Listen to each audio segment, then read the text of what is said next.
Listen closely, my friends. Before the world gets a chance to disappoint you, distract you, or tell you what to worry about, you get one quiet moment that belongs entirely to you. The moment your eyes open. Most people waste it. They reach for a phone, absorb someone else's life, and allow yesterday's problems to become today's identity. Then they spend the rest of the day wondering why their mind feels tired before their life has even begun. A Stoic would approach that moment differently. Your morning is not just the beginning of another day, it is the first negotiation between your mind and the world. If you lose that negotiation before breakfast, everything afterward becomes harder. But if you learn to govern yourself before the noise arrives, you walk into the same world with a different mind, and sometimes a different mind is all you needed to change the direction of your life. Think about a ship leaving the harbor. A tiny change in its direction at the beginning can eventually take it to an entirely different destination. Your mornings work the same way. One thought seems insignificant. One choice seems small. One disciplined action seems ordinary, but repeated every morning, those small decisions become your character, and your character eventually becomes your life. So in this video, we're going through 7 Stoic morning habits designed to help you start your day with greater clarity, discipline, emotional control, and purpose. These aren't complicated rituals or another checklist you'll abandon after a week. They are principles for controlling the first hours of your day before the world starts controlling them for you. And stay until the end, because the final habit is where the entire morning changes direction. Instead of asking what the day will give you, you'll learn how to decide what you will give the day. Because a powerful life doesn't begin when everything finally goes your way. It begins when you stop allowing everything around you to decide who you are.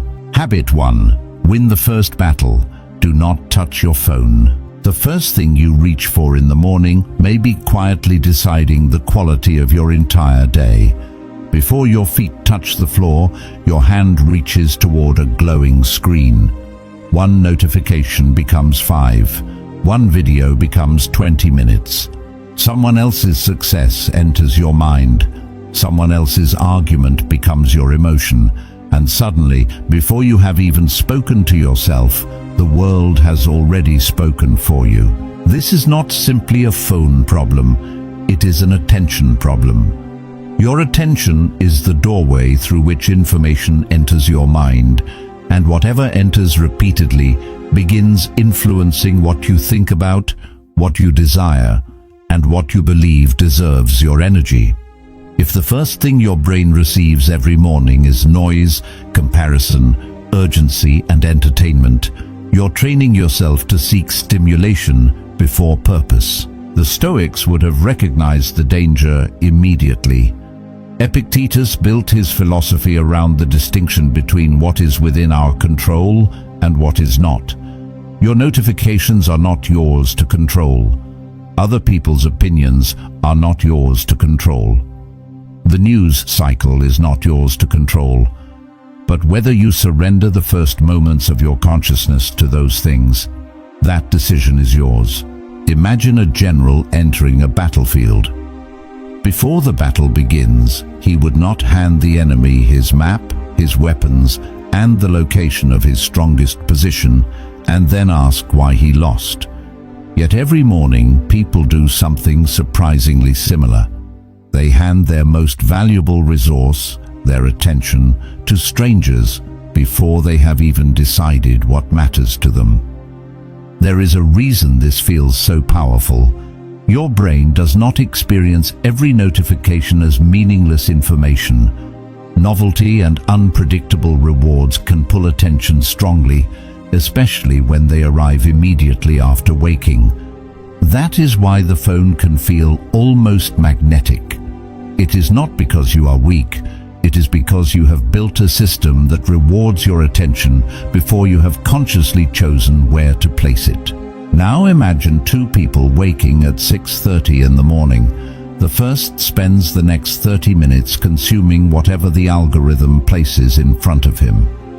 By 7, he has already compared his life to 3 strangers, absorbed 5 opinions, watched someone else's success, and reacted emotionally to information he cannot change. The second person keeps the phone away, drinks water, walks outside, thinks quietly, and decides what deserves his attention. They have the same 24 hours, but they did not begin with the same mind. This is where your morning becomes stoic. Do not begin your day by asking, "What is happening in the world?" Begin by asking, "What deserves my attention today?" That question creates a psychological boundary between you and the noise. Marcus Aurelius lived in a world without smartphones, but his problem was not so different. He faced political pressure, military threats, personal loss, and endless demands from other people. His solution was not to control everything around him. He repeatedly returned his attention to the task immediately in front of him and the character he was responsible for. Your version of that practice can be incredibly simple. Keep your phone away from your bed.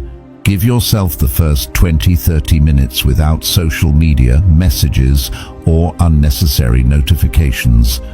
Use those minutes to wake your body, breathe, think, write, read, or simply sit in silence. And notice what happens.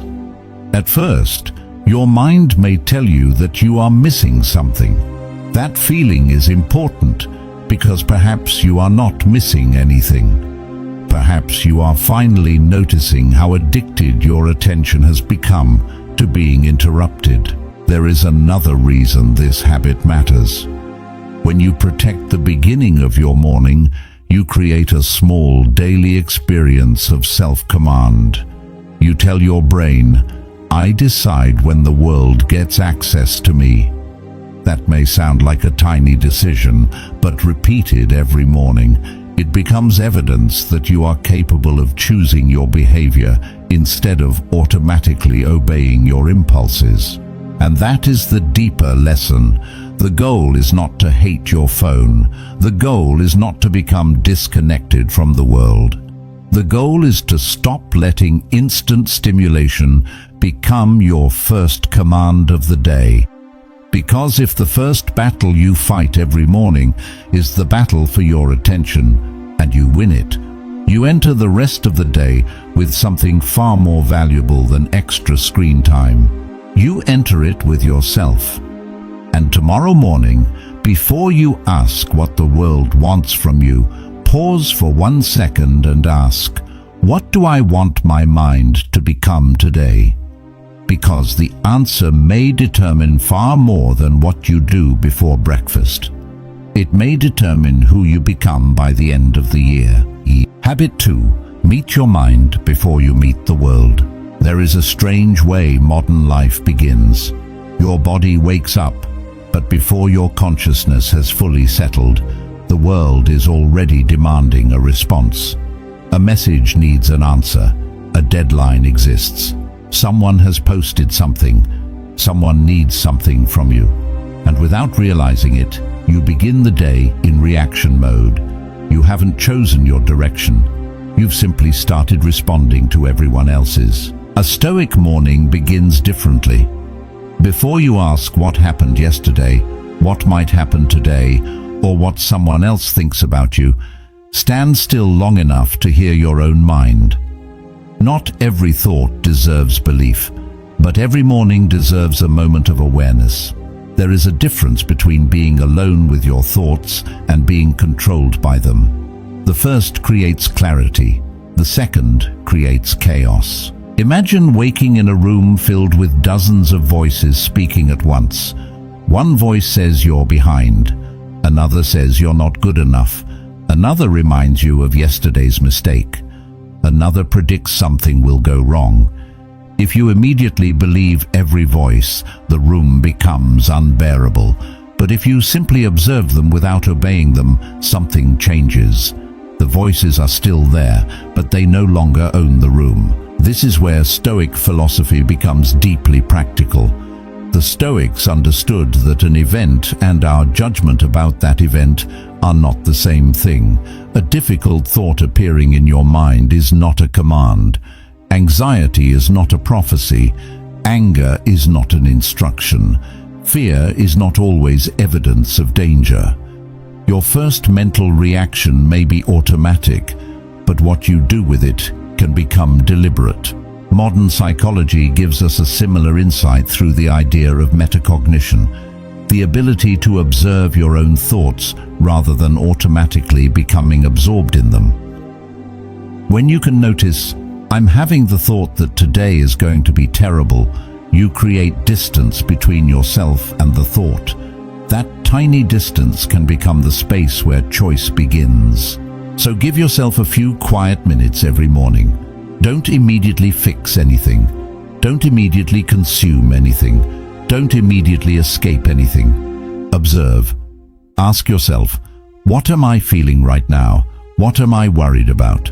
What am I already assuming about today? Which of these things is actually within my control? These questions are powerful because they expose the invisible script your mind may have already written before the day begins. Consider someone who wakes up thinking, "Today is going to be another terrible day." They may not realize what that sentence does next. They become less patient. Small inconveniences feel larger. A delayed message feels personal. A difficult task feels like proof that the day is against them. The original thought becomes a lens, and the lens changes what they notice. Now, imagine beginning with a different question. Whatever happens today, what kind of person do I want to be when it happens? That question doesn't promise a perfect day. It creates something better, a prepared mind. Marcus Aurelius faced situations where he could not control the people around him, the political circumstances surrounding him, or the unpredictable events of an empire. Yet his journal repeatedly turned inward, not towards selfishness, but towards self-government. The battlefield was not always outside the palace. Often it was the interpretation taking place inside his own mind. You can practice the same principle before the world starts pulling at you. Sit somewhere quiet. Take a few slow breaths. Let the mind settle. Write down the thought that is occupying the most space. Then separate the situation from the story you've attached to it. Maybe you have an interview today. The fact, you have an interview. The story, if I fail, my entire future is ruined. Maybe someone hasn't replied to your message. The fact, they haven't replied. The story, they don't respect me anymore. Maybe you made a mistake yesterday. The fact, you made a mistake. The story, I'm the kind of person who always fails. The Stoic practice is learning to see the difference. Because once you separate reality from the story your mind created around reality, you regain room to act intelligently. And this is why the morning matters so much. The mind is quieter before the day's demands accumulate. There is less emotional residue. Fewer decisions have been made. You have an opportunity to examine the direction of your thinking before momentum takes over. Think of an arrow resting on a bow. Before it flies, its direction can still be changed. Once released, it follows the path created at the beginning. Your morning is that moment before release. You may not control everything that happens after you leave the house, but you can influence the mental direction from which you meet it. So tomorrow morning, don't ask only, what do I have to do today? Ask something deeper. What is happening inside me before the day begins? And do I want to carry it forward? Because sometimes the thing exhausting you isn't the day ahead. It's the story you brought into the day before it even started. And once you learn to meet your own mind before meeting the world, the next question becomes unavoidable. If you can choose your mental direction, what should you deliberately put into your mind first? Habit 3. Give your mind a direction before the world gives it one. Most people wake up with no destination for their attention. They simply open the door and let the day rush in.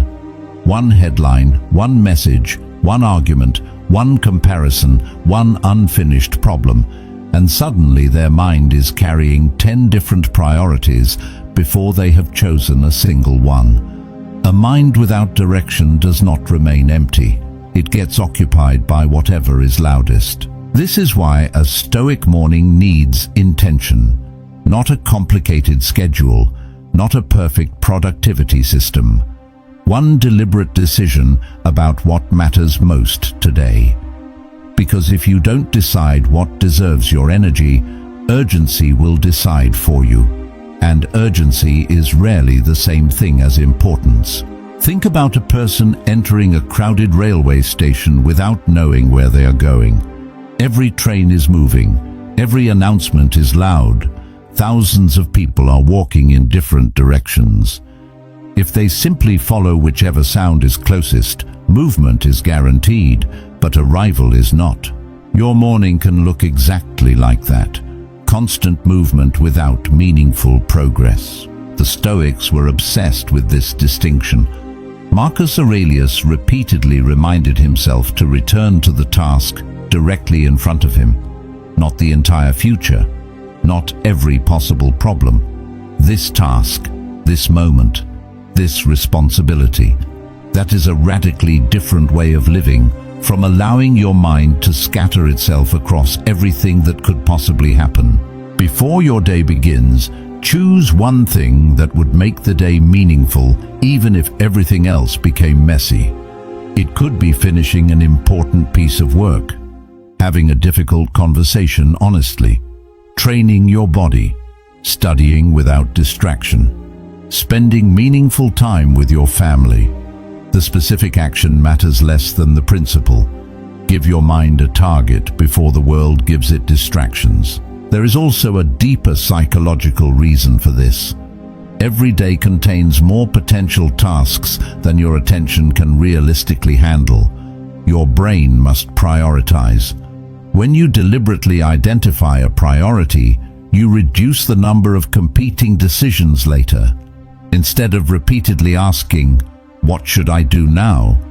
you already know what deserves your best energy. And notice the difference between a goal and a direction.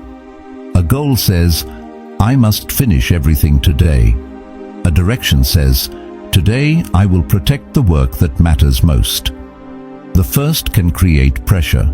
The second creates clarity. This is especially important because modern life rewards responsiveness.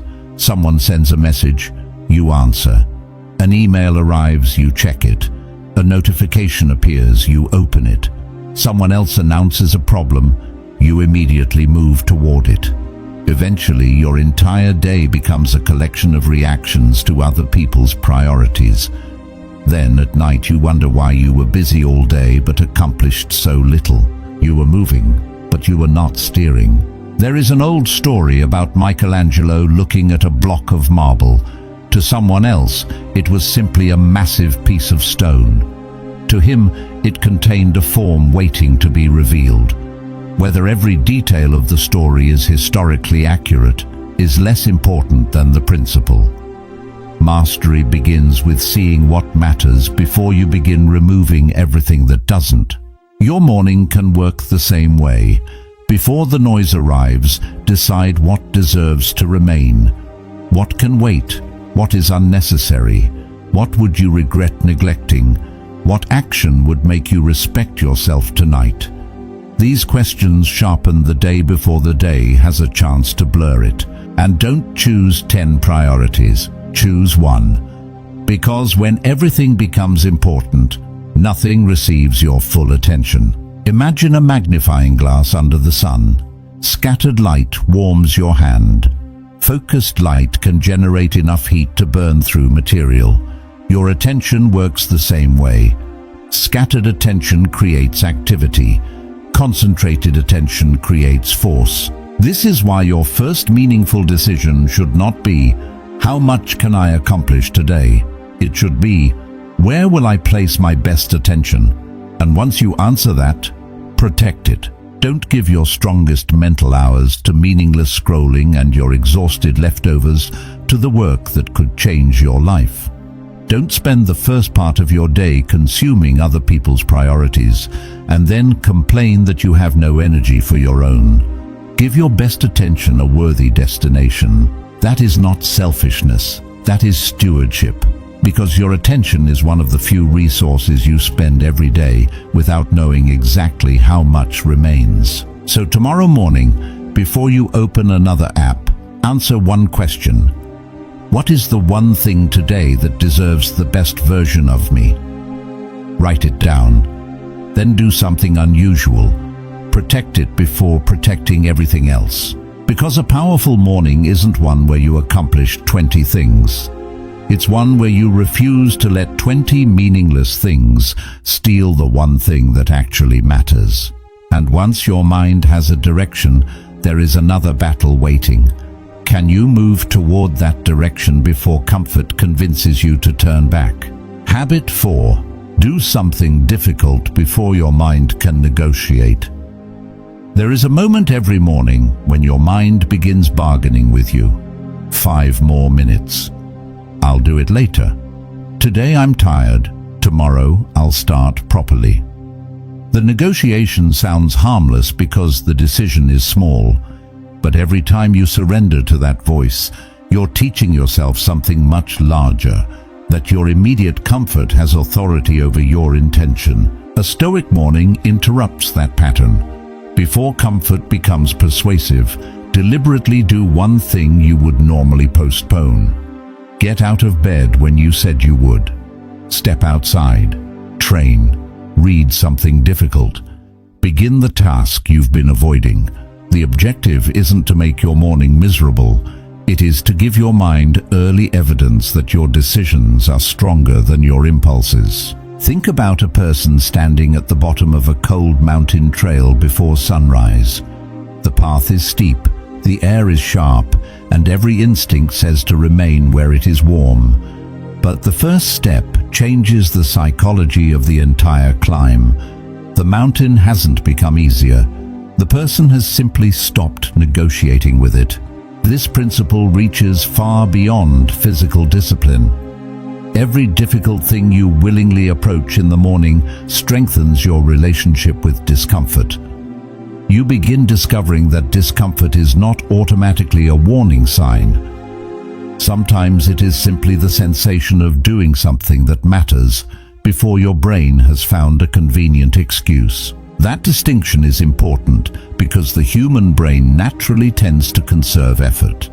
When a task looks demanding, the mind searches for easier alternatives.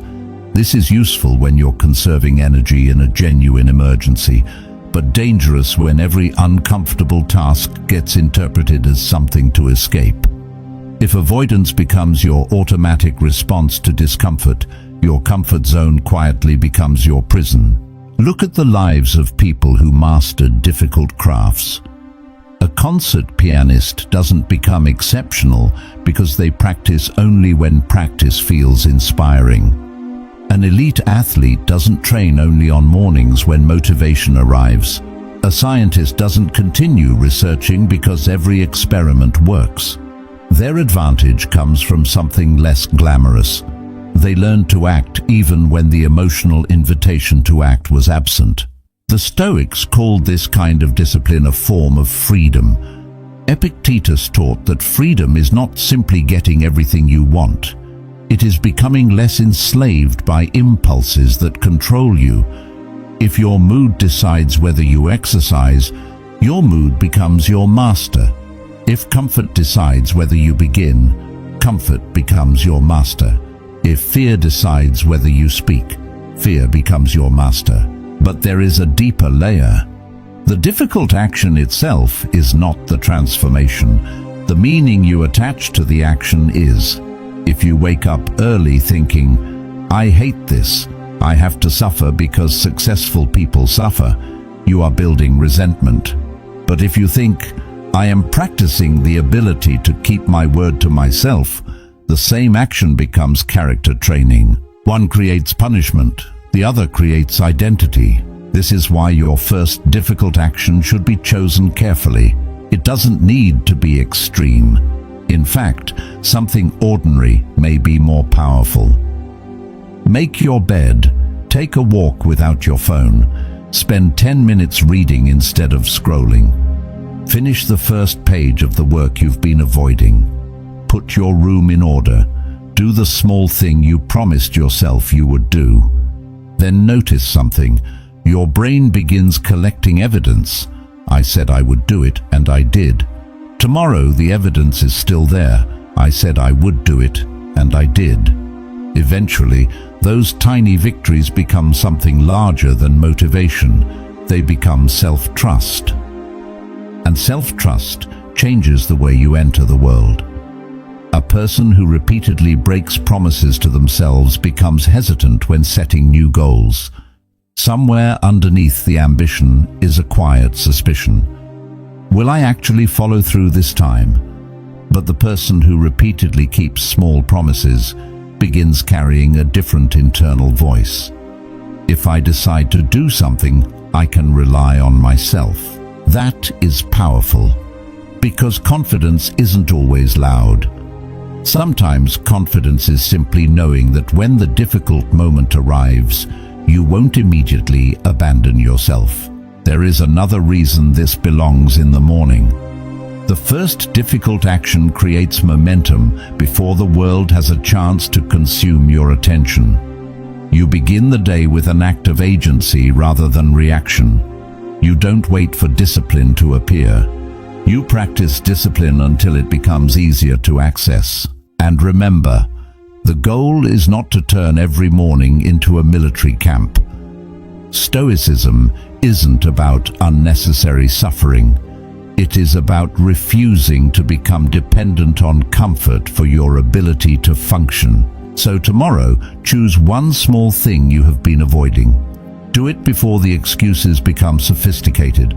Don't debate it for 10 minutes. Don't build a motivational speech around it. Don't wait until you feel different. Move first. Let the mind catch up afterward. Because every morning presents you with a quiet choice. You can teach your mind, I obey whatever feels comfortable. Or you can teach it something far more valuable. I can feel resistance and still move forward. And once you prove that to yourself early in the morning, the rest of the day begins from a completely different psychological position. Because the hardest person to defeat is not the person who never feels weakness. It is the person who has learned that weakness does not get the final vote. Habit 5. Remember that today is not promised.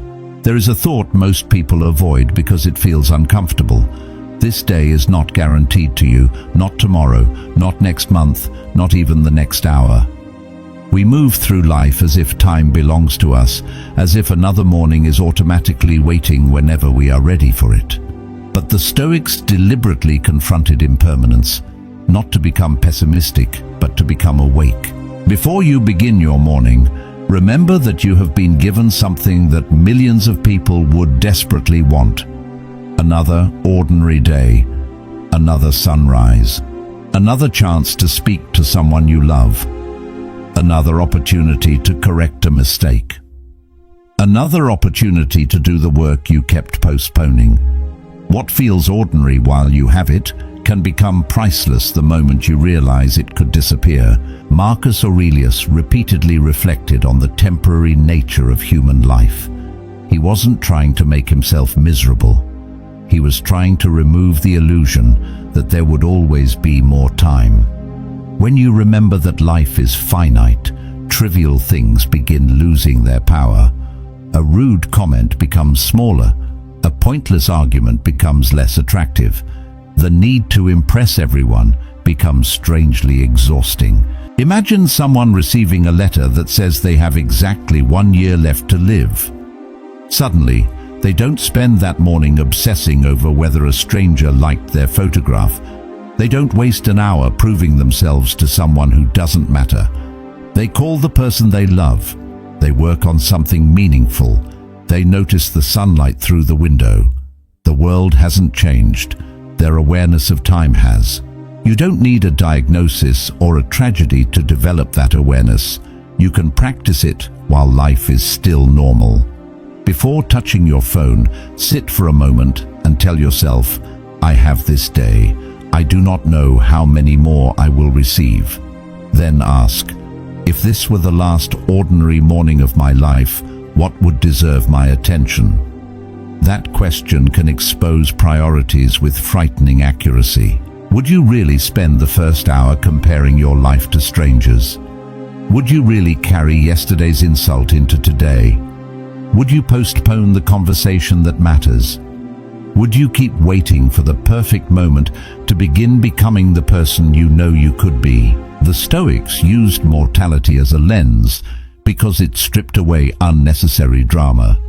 Modern psychology also recognizes that awareness of limited time can change how people prioritize meaningful goals and relationships.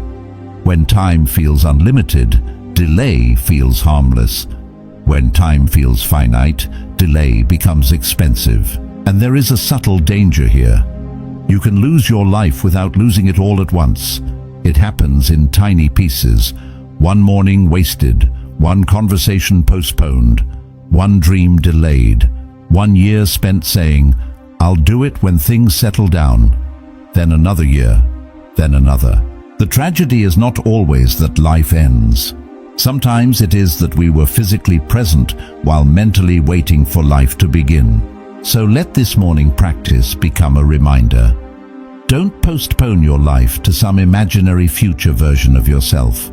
Work toward the future, yes. Build, improve, save, learn. But don't make the mistake of believing that your current life has no value until you reach the next destination. A person can spend 10 years chasing financial success and wake up one morning realizing they missed the childhood of their own children.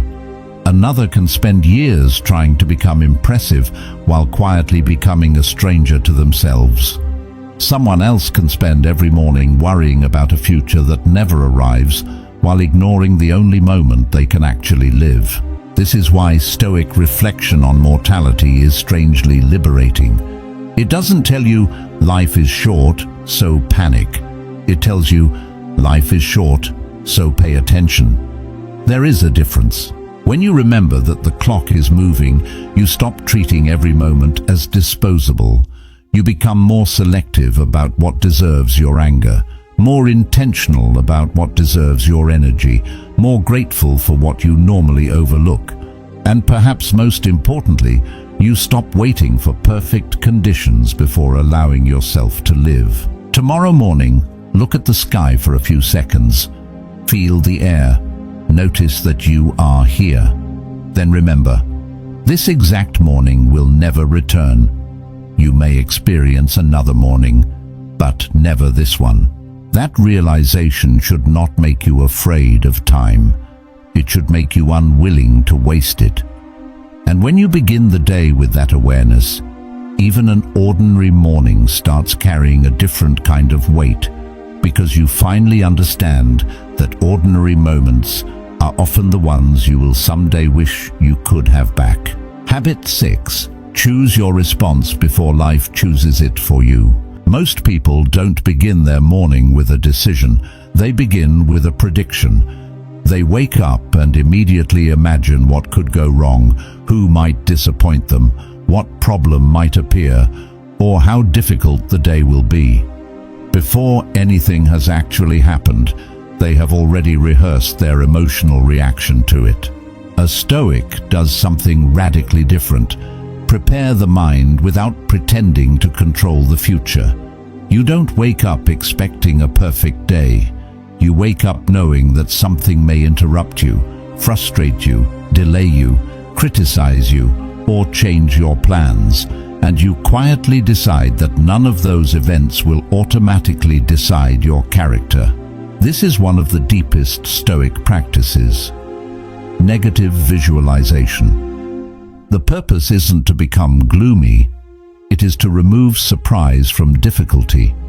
If you occasionally imagine that the meeting may go badly, the traffic may be terrible, someone may misunderstand you, or a plan may collapse, you are not predicting disaster, you're rehearsing composure. Think about a firefighter before entering a burning building. They don't walk in thinking, nothing will go wrong. Their training exists precisely because something might.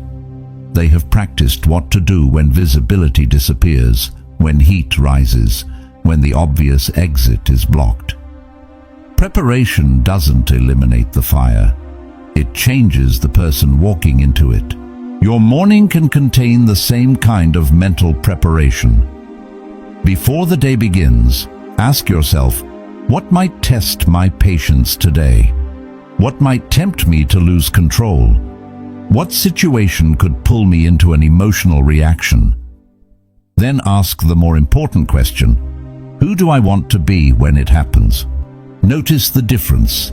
You are not trying to control the event. You are preparing the person who will meet it. Imagine you're driving to an important meeting and traffic suddenly stops moving. The event is outside your control. But now two realities appear. One person begins hitting the steering wheel, checking the clock every 10 seconds, cursing strangers, and arriving emotionally exhausted before the meeting even begins. Another accepts the delay, changes the route if possible, makes the necessary call, and uses the remaining time to breathe and prepare. Same traffic, different mind, different day. That is the Stoic battlefield. The event doesn't always create the suffering. The meaning you attach to the event often determines how deeply it enters you. Modern cognitive psychology describes a related process through cognitive appraisal. People respond not only to what happens, but to how they interpret what happens. Two people can encounter the same event and experience completely different emotional reactions because their interpretations differ. This doesn't mean you can simply think positive and erase reality. If something hurts, acknowledge it. If something is unfair, recognize it. If something needs to be fixed, fix it. But don't add unnecessary suffering to unavoidable difficulty. The rain is one problem. Your anger at the rain is another. The criticism is one event. The 3 hours you spend replaying it in your head are another. The mistake happened yesterday. Punishing yourself for it every morning is a choice you can interrupt. This is why your morning should contain a moment of deliberate preparation. Tell yourself, today may not follow my plan. I can still follow my principles. That sentence is powerful because it separates your expectations from your character. Your plans can change. Your principles don't have to. Your schedule can collapse. Your discipline doesn't have to. Someone can misunderstand you. Your integrity doesn't have to change. Someone can treat you badly. Your response still belongs to you. Marcus Aurelius faced enormous uncertainty, yet the Stoic project was never about creating a world where nothing painful happened. It was about becoming the kind of person who could remain rational and principled when painful things did happen. That distinction matters in modern life because we often make emotional stability conditional. I'll be calm when people respect me. I'll be happy when I have enough money. I'll be confident when everything starts working. I'll be disciplined when I feel motivated. But if your peace requires perfect conditions, you have handed control of your inner life to conditions you don't control. Instead, practice conditional independence. Whatever happens, I will choose my response. Not because every situation is easy, because your character is worth protecting. And here's where the habit becomes surprisingly practical. When something triggers you today, don't respond at the speed of your emotion. Pause. Take one breath. Name what happened. Separate the fact from your interpretation.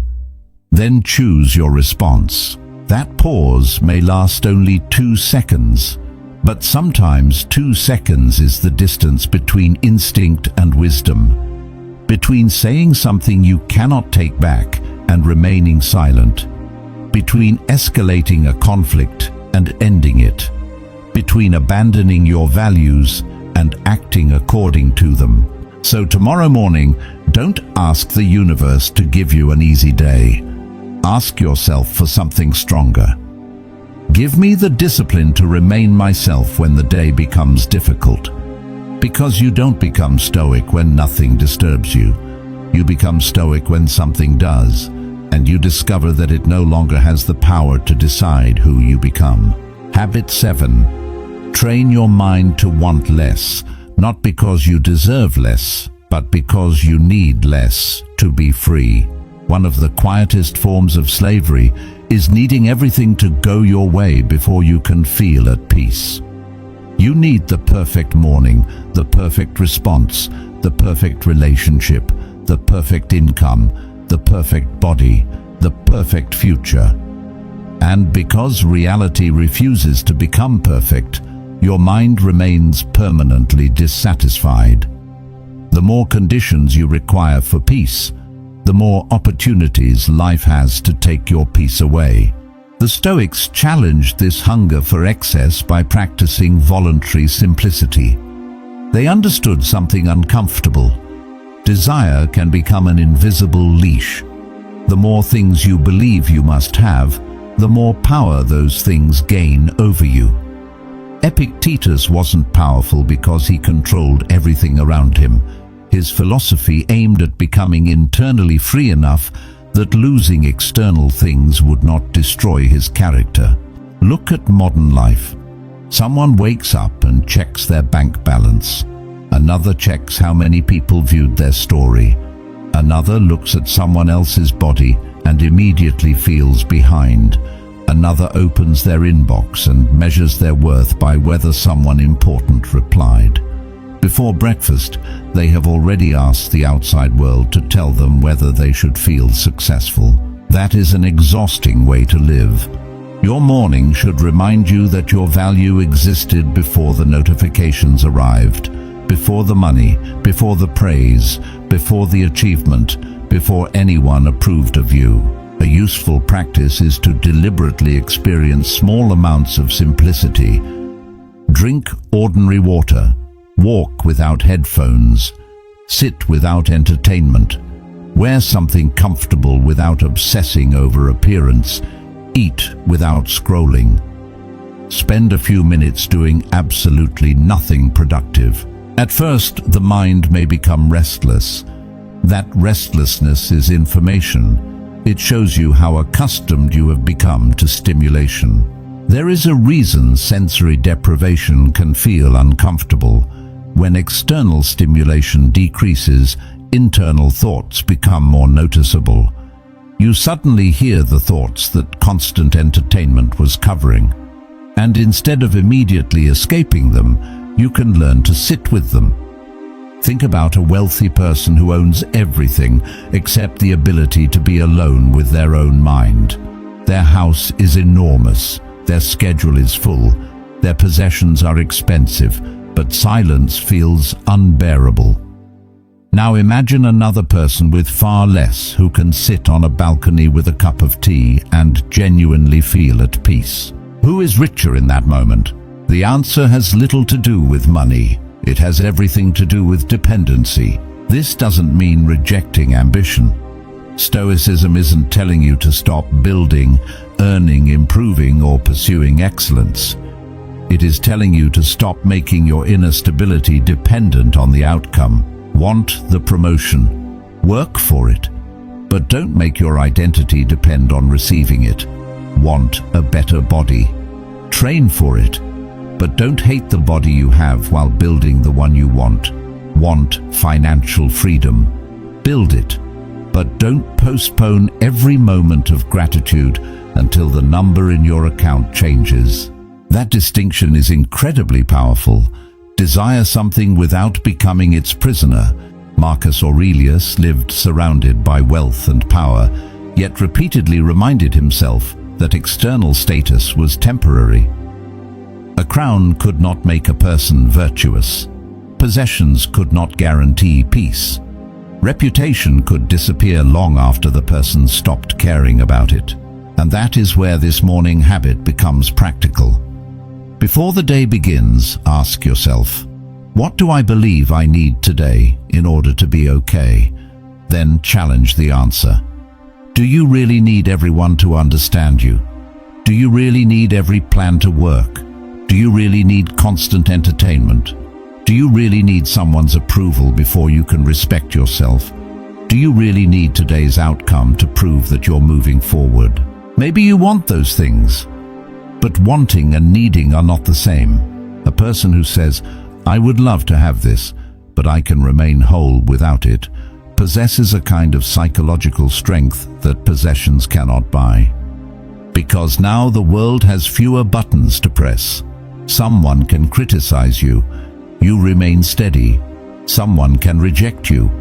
You remain worthy. A plan can fail. You remain capable. Something can disappear. You can grieve without becoming destroyed. This is not emotional coldness. It is emotional sovereignty. And there is an important paradox here. When you stop desperately needing something, you often become better at pursuing it. You can think more clearly because fear is no longer making every decision. You can negotiate without desperation. You can work without constantly checking whether the result has arrived. You can love without turning another person into your emotional oxygen. So tomorrow morning, before you begin chasing everything you want, spend a moment remembering what you already have. Not as an excuse for complacency, as protection against desperation. Because ambition without gratitude becomes hunger. And hunger without limits eventually consumes the person who was trying to satisfy it. Train yourself to want more from life without requiring more from life before you allow yourself to be at peace. That is one of the deepest freedoms a Stoic morning can give you. And once you learn that you don't need the world to constantly give you something, another question appears. What happens when you finally stop carrying yesterday into today? Tomorrow morning, don't wake up and immediately give your mind to the world. Give yourself the first word. Before the notifications, before the pressure, before yesterday's problems return, remember that you still have a choice in how you enter this day. You may not control what happens today. Someone may disappoint you. Plans may collapse. Things may move slower than you want. But you can still protect your attention, govern your reactions, choose discipline over comfort, and remember that your time is more valuable than the distractions trying to consume it. Because a Stoic morning isn't about creating a perfect day. It's about creating a mind that doesn't need a perfect day to remain strong. So tomorrow, begin differently. Be quiet before you become busy. Be deliberate before you become reactive. And choose your character before circumstances choose your mood. Start your morning like a Stoic, and eventually you'll stop waking up merely to face your life. You'll wake up prepared to lead it. If this video gave you something valuable, like the video, subscribe to the channel, share it with someone who needs this mindset, and comment below. I choose my response.